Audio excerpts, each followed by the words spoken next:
inteligência e brutalidade, intelectualidade e intriga, religião e carnificina. O Império Bizantino era um farol de luz com um lado escuro. They called themselves Romanos, those who continued the traditions of the Roman Empire. Governados por líderes de poder absoluto e arquitetos que queriam sobrepujar Roma, os bizantinos construíram o mais longo aqueduto do mundo. Muralhas praticamente inexpugnáveis e uma colossal catedral que desafiava as leis da natureza. A church of unprecedented proportions grew up magically. Mas levar adiante o legado de Roma tinha um preço. He blinded 14,000 men, leaving every 100th man with one eye. O Império Bizantino foi a civilização dominante da Idade das Trevas. Mas após um milênio de domínio, os próprios feitos de engenharia prejudicariam o Império. A velha luz se extinguiu com o vento das guerras modernas.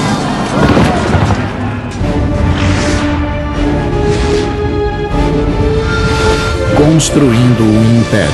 Bizâncio. Hi, I'm Peter Weller.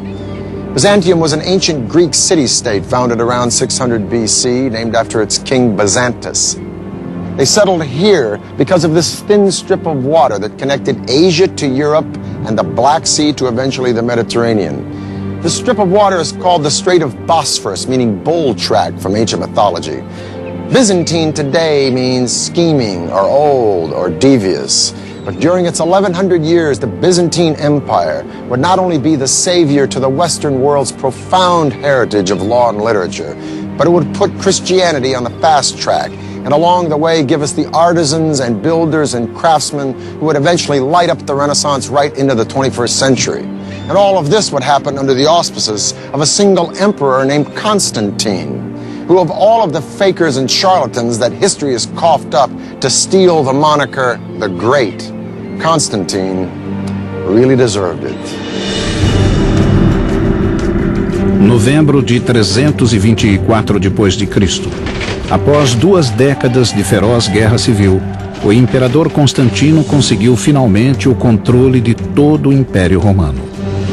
Era um líder de visão, brilhante estrategista e não tolerava limites. He became emperor really through his own wiles. He is ruthless in the way he assumes power. Constantine the Great was one of those rulers that changed the world. He inherited a Roman Empire which had been divided into 2 parts.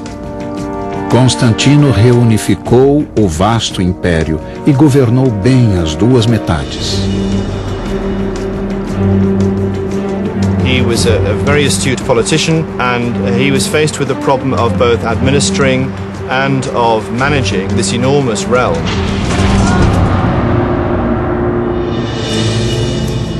Seis semanas após subir ao trono, Constantino viajou para a ponta do Império, um local remoto da Turquia de hoje. Constantine took a spear and traced the outline of the city in the dirt. His entourage was somewhat amazed at the extent to which he intended to build the city. He is said to have commented, "I will go as far as until he who leads me stops."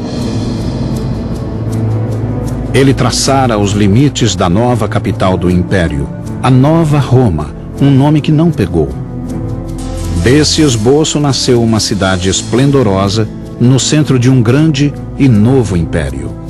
A capital ficaria conhecida como Constantinopla, cidade de Constantino.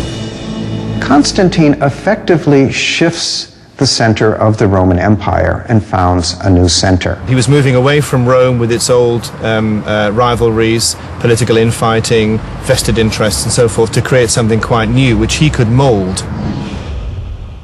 Constantino decidiu que a nova cidade seria construída com as técnicas aperfeiçoadas do Império Romano. There was a grand campaign of construction, of building forums, marketplaces, to build the kind of buildings that ancient Rome had. O governo de Constantino seria marcado por uma distinção. Diferentemente dos antecessores, ele se aliaria a outro grande líder. Seu nome era Jesus Cristo. Christianity is really on the rise. There is a large Christian presence in the empire, and simply recognizing this presence made a good deal of political sense. Constantinople was founded, in effect, as a Christian empire, and Orthodox Christianity was fundamental to its existence.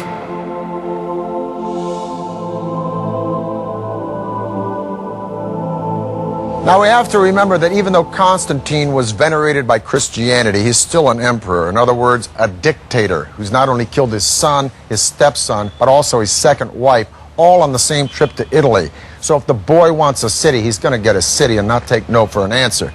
Problem is, how do you attract people to a dusty town in the hinterlands called Byzantium? Well, first of all, you might want to rename it after yourself. And second of all, in the style of all Roman emperors, rebuild it. If Constantine could rise out of the grave today and see the success story of Istanbul, population 12 million, 2 million tourists a year, he'd probably faint.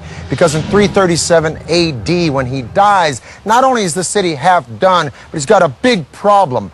Bulging population, one little provincial aqueduct in a city surrounded by sea. So there's water everywhere, but not a drop to drink.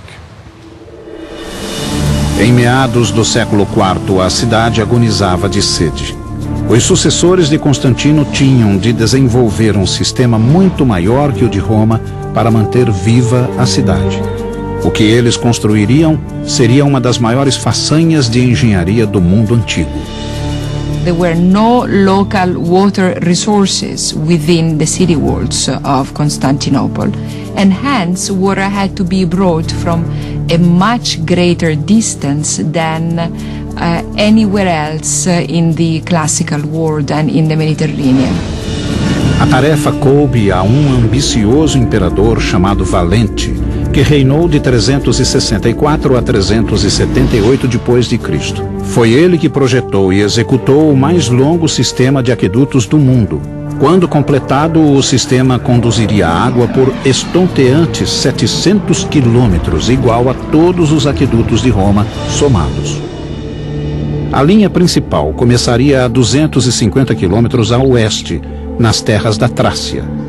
Os engenheiros teriam de achar um modo de obter um declive constante para manter a água em movimento. There are tunnels underground, there are channels that go along the surface, and there are, where necessary, these great aqueduct bridges. Entre os séculos IV e VI, os bizantinos construíram 60 pontes condutoras. A mais impressionante elevava-se a 30 metros. Hoje é conhecida como Aqueduto Romano de Valente. Primeiramente, os engenheiros construíram gigantescos suportes, ou pilares. Prontos os suportes, grandes arcos neles se apoiaram. Formas de madeira continham as pedras no lugar, até a pedra-chave ser posicionada para fechar o arco. Novas formas passavam para outra camada, e o processo se repetia. Tal como os romanos, os pedreiros bizantinos adornavam as pontes com desenhos religiosos, mas com uma diferença. Os bizantinos usaram símbolos cristãos em vez de pagãos. A 130 quilômetros dali, outra ponte ainda maior canalizaria a água para o centro de Constantinopla, que hoje é a maior cidade da Turquia, Istambul. I'm standing on top of the giant aqueduct bridge built for the ancient city of Constantinople under the Emperor Valens. Boy, does that name ring power to you. Valens. Now, the entire aqueduct span is 150 miles, but just this section between two hills in Constantinople is 11 football fields long, and boy, did it take care of the city's water problem. But it not only took care of the water problem, just as we've seen in all of the empires, if you want to make a political statement with a public work, you build it big. Contudo, levar a água até a cidade era apenas metade da batalha. Uma vez lá, ela teria de ser estocada, e terrenos vazios era o que mais faltava. Os engenheiros aceitaram o desafio e construíram um sistema subterrâneo mais sofisticado do que tudo o que havia no mundo antigo. Criaram mais de 150 tanques subterrâneos, e o maior é esta, a cisterna da Basílica. Tem 336 colunas de 8 metros que sustentam um teto de 153 de comprimento por 77 de largura. A cisterna da basílica poderia armazenar água suficiente para encher 27 piscinas olímpicas. Os tanques subterrâneos foram construídos entre as colinas. Uma solução engenhosa, pois não só utilizava terras baixas, como ainda formava superfícies planas. The cisterns enabled the city to be provided continuously by water, even in the summer when it wouldn't rain that much and there'd be merely a trickle coming down from the aqueduct. Com esse vasto sistema subterrâneo, a população de Constantinopla aumentou e chegou a muito mais do que a média do mundo antigo. By the end of the 5th century, the population of Constantinople was approaching the 500,000 mark. No other city in Western Europe came even close. It was a city that was legendary, even for people who had never set foot in it. Mas longe dali, das estepes da Mongólia, viria uma onda que afogaria a Europa. Essa onda era comandada por um homem chamado Átila, cujo exército logo chegaria às portas de Constantinopla. Só um milagre da engenharia militar, sob a forma do maior sistema defensivo da antiguidade, salvaria a cidade. 410 d.C., Roma fora invadida por tribos germânicas, os visigodos. Os romanos fugiram para leste, em busca da paz de Constantinopla, mas era uma questão de tempo. Logo uma horda selvagem desabaria sobre a cidade.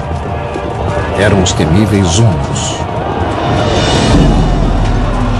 Now, as the West will decline, the East and Constantinople will become a boom town. Only burr in the saddle is, the richer Constantinople gets, the more those marauding northern tribes who have been attacking Italy start to look at Constantinople and go, Constantino, o Grande, pusera o Império Bizantino no mapa. Agora os hunos esperavam apagá-lo. The descriptions of them in contemporary texts, which treat them as outlandish, horrible, ugly, beastly people, make it very clear that ordinary people were absolutely terrified of the Huns. Mas os bizantinos tinham um plano para manter os hunos à distância. Encarapitada na ponta de uma península, Constantinopla tinha grande vantagem sobre a velha capital, Roma, que ficara desprotegida e exposta. Para rechaçar o inimigo, Constantinopla necessitaria de uma formidável defesa ao longo das fronteiras do oeste. A solução foi o mais forte e sofisticado sistema de muralhas jamais construído. Hoje elas são conhecidas como Muros de Teodósio. Ironicamente, o crédito da maior engenharia militar do Velho Mundo foi para uma criança quando as muralhas foram projetadas, Teodósio II.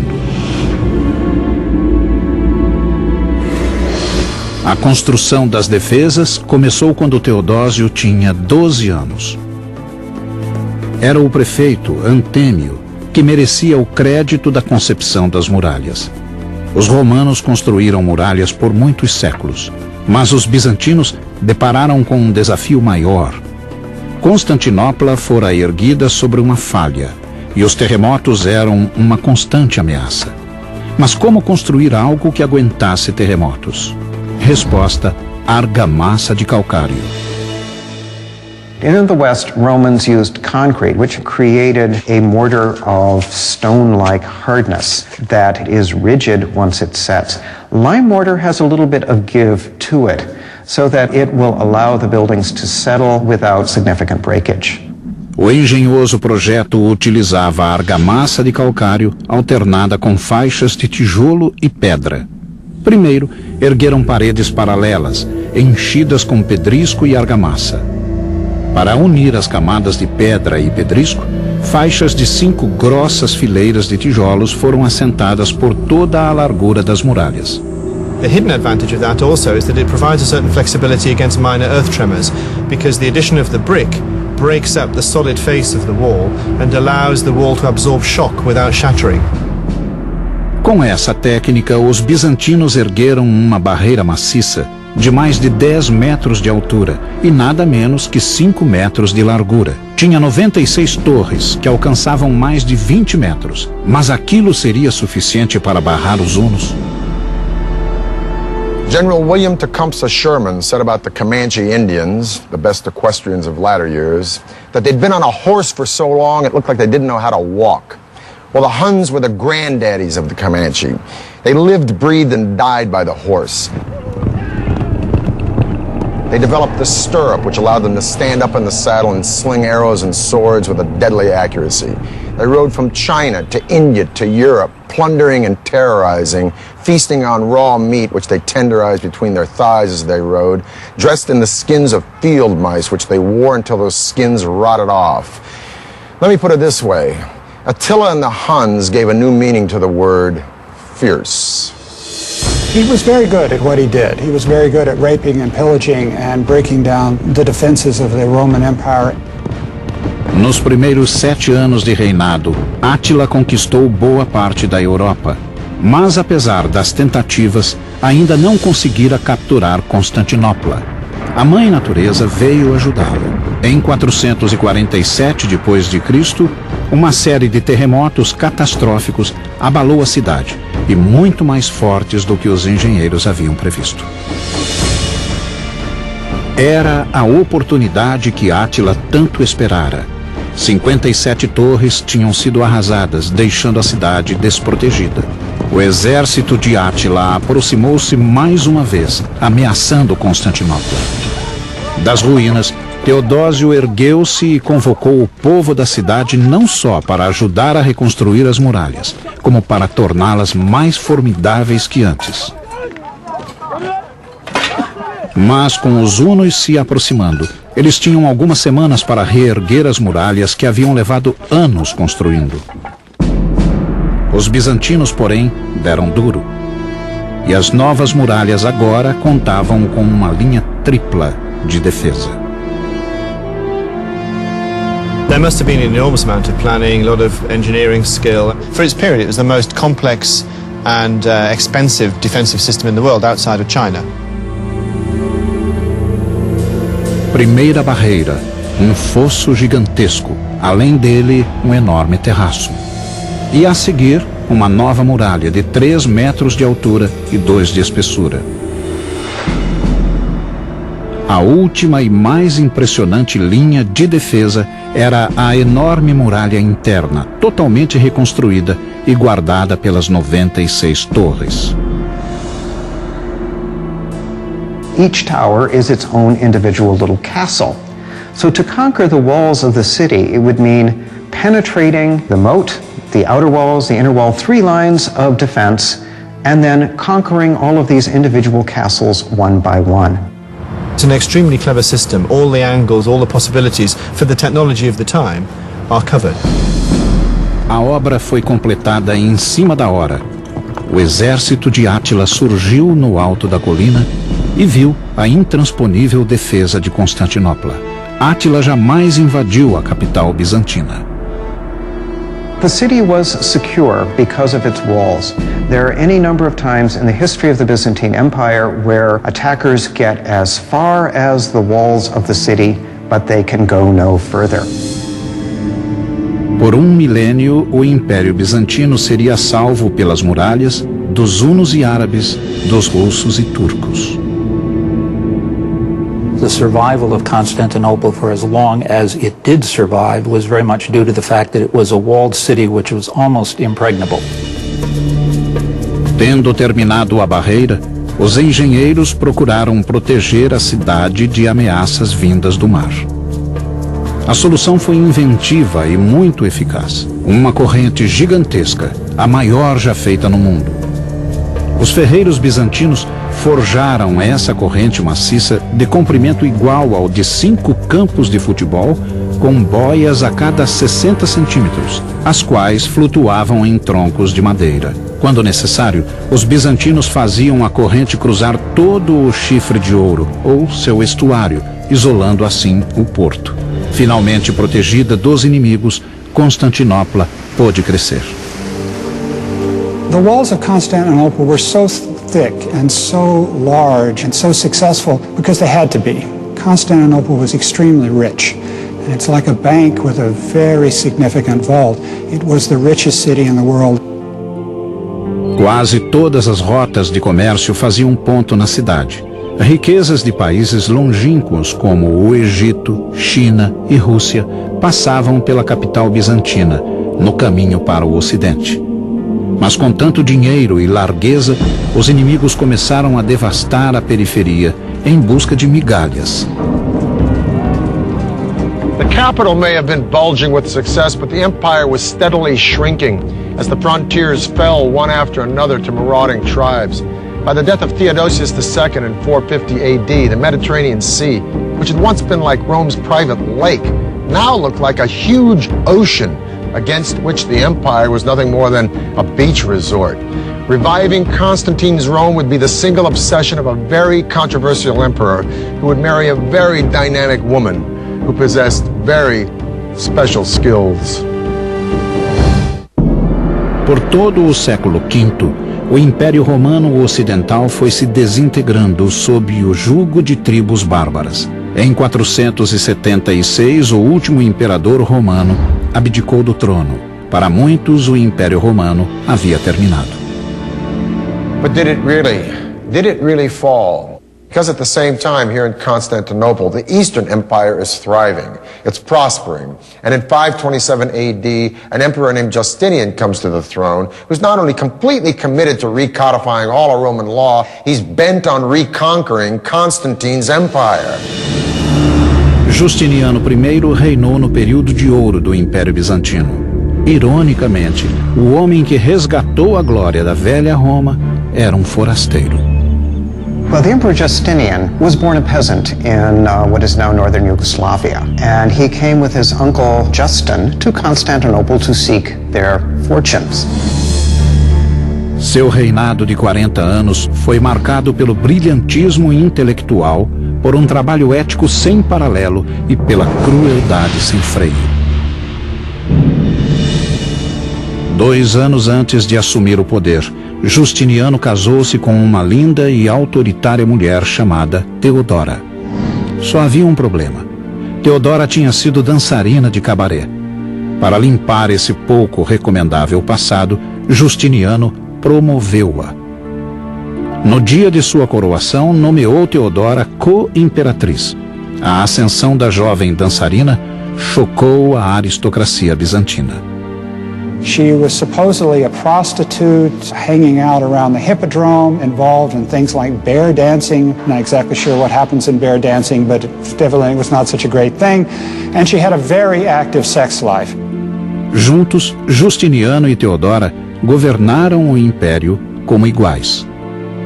She must have been highly intelligent, and she must have been very wily, very successful at court politics. Justiniano logo percebeu que seu legado seria restaurar a glória passada da velha Roma. E começou resgatando territórios que haviam sido perdidos ao longo dos séculos. Quando voltou a Constantinopla, Justiniano entregou-se à febre de construções. Bad news is, to pay for this building, he went on a ballistic campaign of taxation, which was just as popular then as it probably would have been now. Along with the taxes, he tries to control or stamp out any form of pagan celebration, the study of the ancient philosophers at Athens, gambling, prostitution, adultery, homosexuality, any Christian that doesn't see it his way, and the Jews. He didn't have a lot of fans. But so what? He's an emperor. He's not listening to approval ratings. But you know what? He should have. O punho de Justiniano pesava. E o ressentimento do povo mudou para a raiva, diferentemente de outras civilizações em que as massas não tinham onde reclamar. Os bizantinos contavam com o hipódromo. O hipódromo era o centro da vida pública. Concebido como estádio de corridas, podia acomodar 100.000 pessoas. Sua construção fora feita ao longo dos séculos. Era uma obra gigantesca, com todas as técnicas conhecidas de construção. Com o formato de um grande U, nos moldes do famoso Circo Máximo romano, o hipódromo de Constantinopla tinha quase 600 metros de comprimento e era mais largo que um campo de futebol. Contudo, a área escolhida pelo arquiteto era em aclive. And there they built vaulted substructures. As was common in ancient Rome, vaulted substructures to create a level platform. Construtores e pedreiros foram chamados do Mediterrâneo. A primeira tarefa foi construir a subestrutura de arcos de 4 andares. Os arcos serviam de galeria para lojas e cafés. Acima da subestrutura, 2 carreiras de colunas e mais de 30 fileiras de assentos de pedra cercavam a pista coberta de areia. Como todos os antecessores, Justiniano sentava-se em um camarote imperial chamado catisma, dando aos bizantinos a ocasião de ver seu imperador.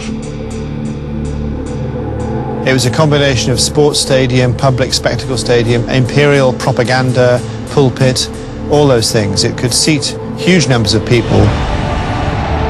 As apostas eram feitas pelos torcedores dos times, azuis, verdes, vermelhos e brancos. They were like political factions in our world, and so disputes over soccer results as today or disputes over chariot races could take on a significant political dimension in Byzantium.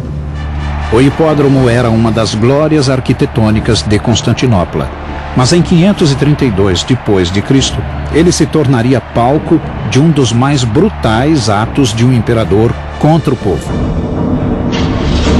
Em um dia de janeiro, Justiniano, que se tornara impopular graças a duras leis e impostos, apareceu perante uma multidão hostil no hipódromo.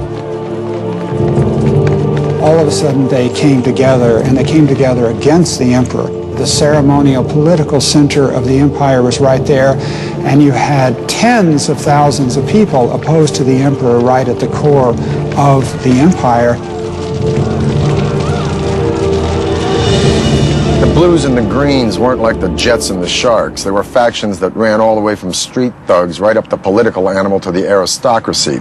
So when thousands and thousands of both Blues and Greens stormed the Hippodrome screaming, "Nika, Nika, win, win," against these horrible taxes, it would have been like both Republicans and Democrats storming the Super Bowl screaming about the same thing, which may not be a bad idea.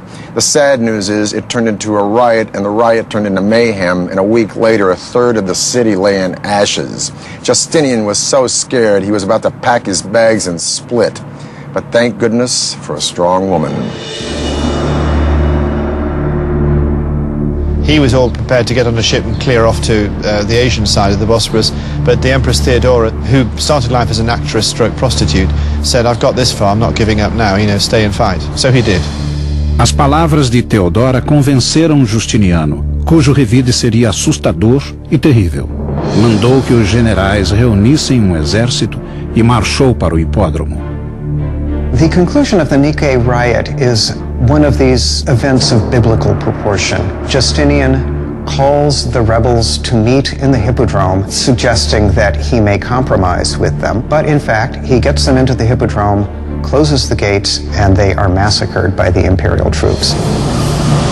Em minutos, todos os rebeldes ali encerrados foram sistematicamente degolados. O centro da vida política de Constantinopla tornara-se o campo de extermínio de cerca de 30.000 pessoas. He was an approachable and gentle man who could, with a quiet voice, order the murder of thousands of people. A capital jazia em ruínas, mas nos escombros, Justiniano viu uma oportunidade. Agora construiria um legado duradouro em nome do poder absoluto, o dele. Nas cinzas de Constantinopla, ele ergueria uma igreja que assombraria o mundo, centro inconteste da nova religião e penhor indelével da engenharia bizantina. 532 d.C., o imperador Justiniano sobrevivera à revolta nica, mas o coração do Império Bizantino jazia em ruínas. Justiniano, porém, quis revitalizar seu poder e reconstruir a capital em nome de Deus e no seu. What Justinian did after his imperial army put down the riot was to immediately begin to refurbish the city and proclaim to the citizens that he was in control and that everything was right in the Roman Empire. Now, we remember Justinian not because he was ruthless, but we remember the period of Justinian because he has left us such an incredible architectural legacy. A grande prioridade do imperador era reconstruir a catedral da cidade, chamada Igreja da Sagrada Sabedoria. Nós a conhecemos hoje como Hagia Sophia. Justiniano contratou 2 arquitetos de nomes Isidoro e Antêmio para projetar a catedral. Eram ambos professores de física e matemática. Conheciam a teoria, mas careciam de experiência em construção. The architects of Hagia Sophia were not the standard architects of the day. They, for better or worse, were professors. We professors sometimes don't have the most sound practical knowledge. Mas Justiniano deu-lhes carta branca com apenas 2 exigências: construir o mais rapidamente possível e criar algo absolutamente único na Terra. As obras começaram algumas semanas depois da revolta nica. It took years to put together building teams, to bring together all of the building materials that were needed for a great project in the empire. Justinian did it practically instantly. Isidoro e Antêmio fizeram um projeto revolucionário no conceito e de tamanho sem precedentes. Resolveram criar o maior domo jamais construído, com 30 metros de diâmetro. Começaram usando um recurso já tentado pelos romanos, que nunca chegara a bom termo. Era o pendente. O primeiro passo foi construir 4 grandes arcos, onde o domo repousaria. A seguir, os pendentes, triângulos arredondados que ligam a base circular do domo ao suporte quadrado e distribuem o peso igualmente entre os 4 arcos. Acrescentando semidomos menores, a área poderia ser ainda maior.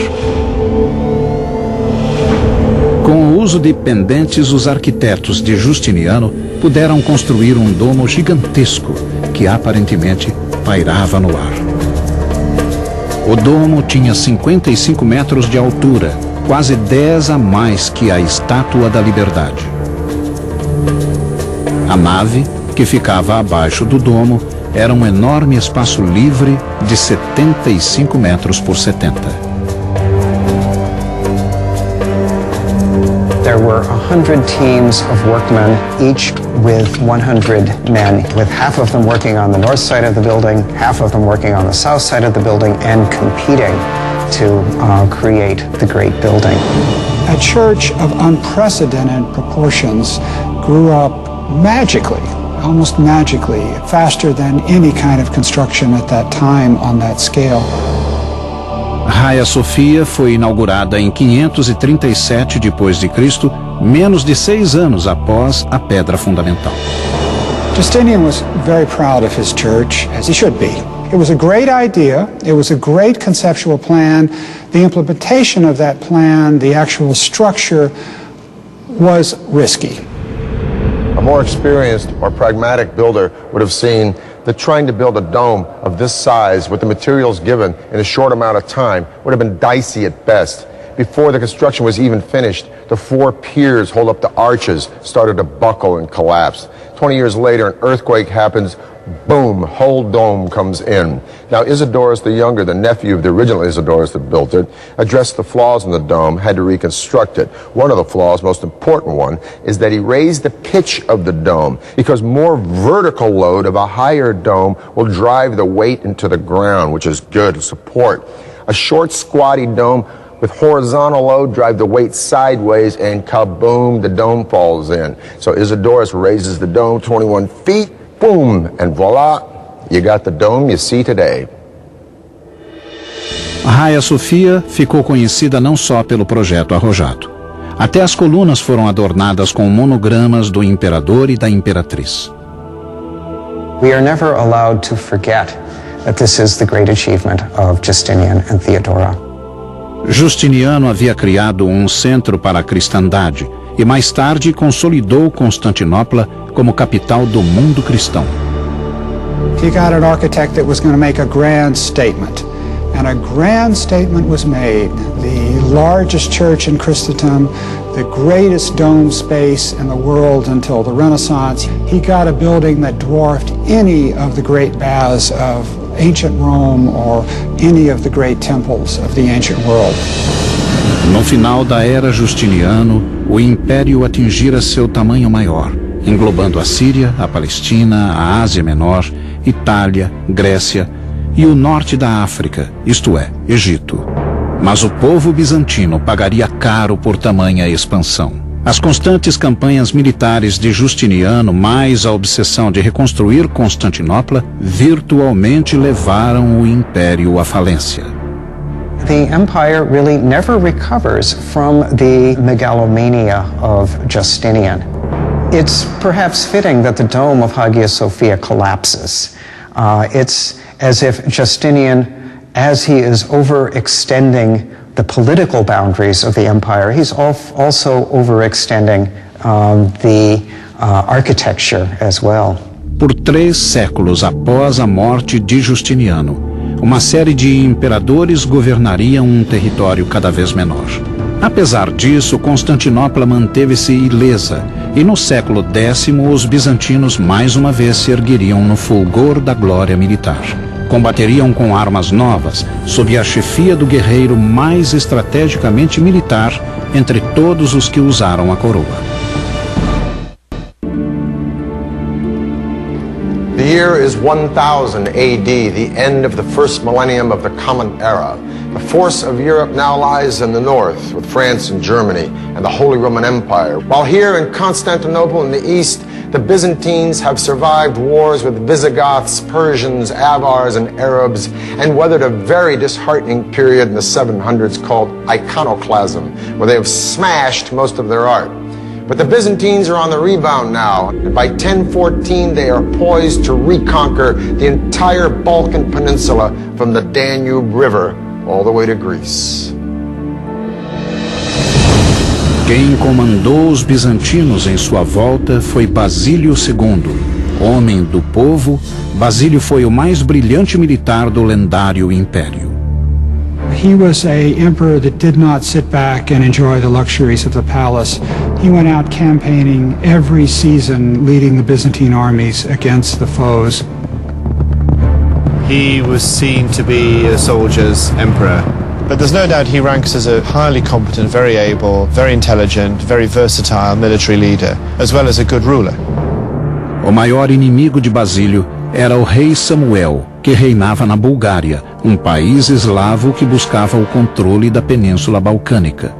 Em 986, ainda jovem, Basílio sofrera a devastadora derrota de Samuel. The first time he marched north, he was only 18, I think. He might have been a bit younger. And he walked into an ambush, basically. Humilhado, Basílio jurou vingar-se da nação búlgara. Essa vingança levaria 1/4 de século para se realizar. Enquanto isso, sua derrota animara os rivais bizantinos. Depois de esmagar uma série de revoltas no Império, Basílio voltou a atenção para fora. Queria recuperar as terras perdidas. Resolvido a restaurar a glória bizantina, mandou que os engenheiros projetassem um novo modelo de arma de sítio, o trebuchet. O mecanismo era simples. Usando cordas, os operadores carregavam um braço de madeira com linga e pedra. A frente e os lados da estrutura de madeira eram cobertos com peles de animais, a fim de protegê-las de flechas incendiárias.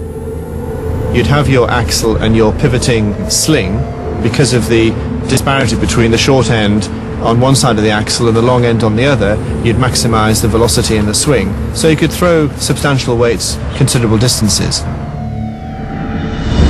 Mas Basílio não aceitava meias medidas.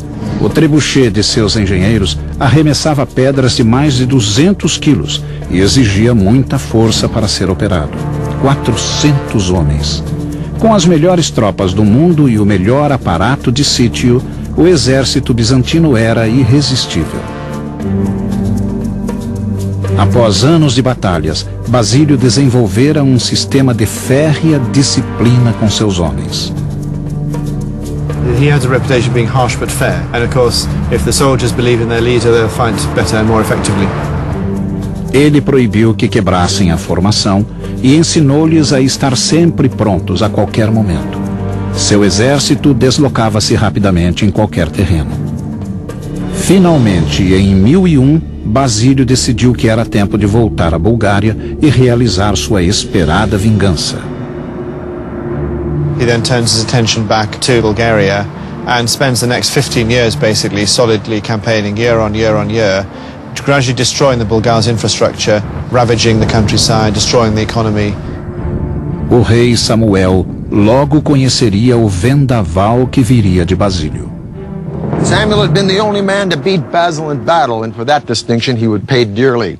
On July 29th in the year 1014, Basil launched a surprise attack, conquering the Bulgarian army, capturing 14,000 men. His revenge would be brutal. He blinded all of them, leaving every 100th man with one eye to lead the rest back to Bulgaria. When Samuel saw his ragged and mutilated army, he collapsed, and 2 days later he died.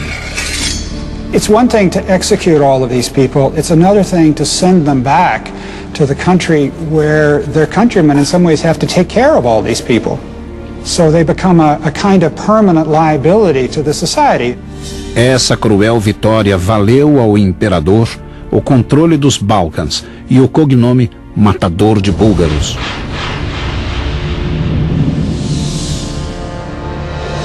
Em 1025, quando Basílio morreu, os bizantinos achavam-se no auge do poder, mas o império ficou sem líder e à mercê de lutas internas. In subsequent times, the empire needed a great general like Basil II. They didn't have one. Em 1453, os otomanos assestaram sua nova arma contra as invencíveis muralhas de Constantinopla. Tijolos e pedras não puderam enfrentar o fogo de canhões. Gunpowder and cannon changed the rules of war. Byzantium, Constantinople was built for a system of fighting that was obsolete by the 15th century.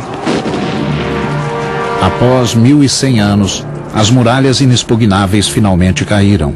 Constantinopla agora se chamava Istambul. O Império Bizantino terminara, mas suas inovações e feitos de engenharia são até hoje um testamento de sua magnífica civilização, que começara nos moldes da antiga Roma e terminara criando um modelo próprio.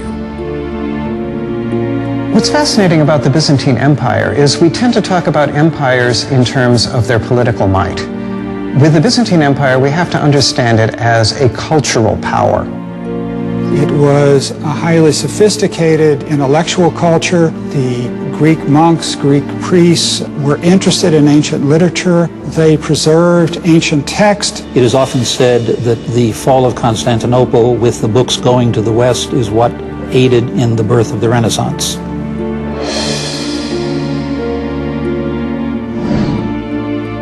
Constantinople had built magnificently.